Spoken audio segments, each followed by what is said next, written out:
Ndoshta për momentin ndodhesh në pushime. Edhe ditën ka të kalojnë, po vjen ka dal koha me u kthy në përditshmëri, në punë, në jetën normale pranaj. Amo, kur e mendon që to, ti nuk njihesh mirë. Gati do me rënë depresion. Pse ndodh kjo?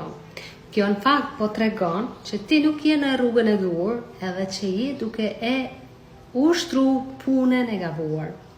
Pse ushtron njeri një punë gabuar? Sepse mendon që nuk ka talente.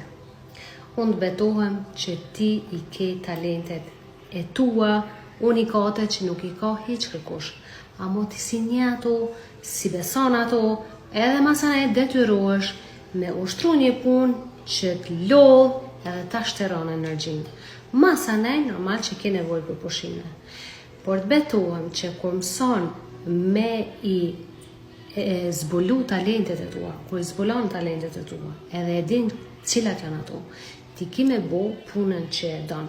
Kur e bon punën që e don, ti ki me uni qatë krejt vitit si kur je në pushim, edhe s'ki me pas atë nevojen, atë ndjesim me shku pa tjetër në pushime. Ti shkon pushime, por nuk shkon me atë mendimin me shku me pushu edhe me pretu me u kthy në punë. Po ti ki me shku me u transformu në pushime, me reflektu edhe ma shumë, me u forcu edhe ma shumë, edhe në punën tonë me u bo ma i sukseshëm. Këto nuk e din shumica. Nëse te intereson me dit ma shumë, më shkruaj në komente ose në DM. Miru pafshim!